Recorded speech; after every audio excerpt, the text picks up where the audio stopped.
ನಮಸ್ಕಾರ. ಶ್ರೀ ಶ್ರೀ ಶ್ರೀ ಬಾಲಗಂಗಾಧರ ಸ್ವಾಮಿ ಅವರಿಗೆ ಸ್ಮರಿಸುತ್ತಾ, ಶ್ರೀ ಶ್ರೀ ಶ್ರೀ ನಿರ್ಮಲಾನಂದ ಸ್ವಾಮೀಜಿ ಅವ್ರಿಗೆ ನಮಸ್ಕರಿಸುತ್ತಾ, BGS ಸಂಸ್ಥೆ ಬಗ್ಗೆ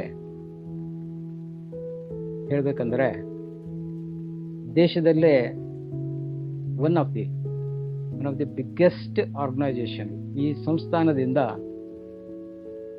ಎಷ್ಟೊಂದು ವಿದ್ಯೆ ಒಂದು ದೇಶದಲ್ಲಿ, ಹೊರದೇಶದಲ್ಲಿ, ರಾಜ್ಯದಲ್ಲಿ ಅಂತ ಆಯಿತು. ಅದರ ಪ್ರಸಾರಣೆ ಏನಿದೆ ಅಂದರೆ ದಾಸೋಹ,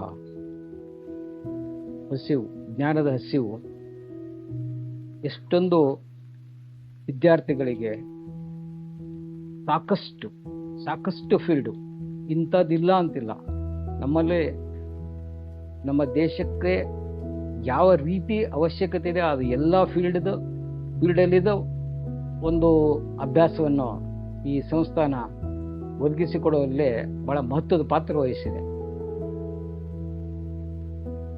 ಈ ಸಂಸ್ಥೆಯಿಂದ ಇವಾಗ ದೇಶದಲ್ಲಿ ಅಷ್ಟೇ ಅಲ್ಲ, ಹೊರ ದೇಶದಲ್ಲಿಯೂ ಕೂಡ ಇಲ್ಲಿ ಜ್ಞಾನವನ್ನು ಅಲ್ಲಿ ಹಂಚಿ ನಮ್ಮ ದೇಶದ ಪ್ರತಿಷ್ಠೆಯನ್ನು ಮೆರಿತಾ ಇದ್ದಾರೆ. ಅದು BGS ಸಂಸ್ಥಾನದ ಬಹಳ ದೊಡ್ಡ ಕೊಡುಗೆ. ಅದರ ಹಿಂದೆ ಬಹಳ ದೊಡ್ಡ ತಪಸ್ಯ ಇದೆ, ಬಹಳ ಶ್ರಮ ಇದೆ, ಮತ್ತು ಅಷ್ಟೇ ಒಂದು ಉನ್ನತ ಮಟ್ಟದ ರಾಷ್ಟ್ರ ಕಟ್ಟುವಲ್ಲಿ ಬಹಳಷ್ಟು ಇದರ ಒಂದು ಪ್ರಾಮುಖ್ಯತೆ ಇದೆ ಅಂತ ನಾನು ಭಾವಿಸಿದ್ದೇನೆ. ಈ ಸಂಸ್ಥೆಯಿಂದ ಇನ್ನೂ ದೊಡ್ಡ ಜ್ಞಾನಿಗಳು, ವಿಜ್ಞಾನಿಗಳು, ಫಿಲಾಸಫರ್ಸು ದೇಶ ಕಟ್ಟುವಲ್ಲಿ, ನಮ್ಮ ದೇಶದ ಬಗ್ಗೆ ಅರಿವು ಮೂಡಿಸುವಲ್ಲಿ, ಜ್ಞಾನಾರ್ಜನೆ ಮತ್ತು ಜ್ಞಾನ ದಾನ ಮಾಡೋದರಲ್ಲಿ ಇನ್ನೂ ಶ್ರೀಗಳಿಂದ ಹೆಚ್ಚಿನ ಬೆಳವಣಿಗೆ ಆಗಲಿ ಅಂತ ನಾನು ಬಯಸ್ತೇನೆ. ನಮಸ್ಕಾರ.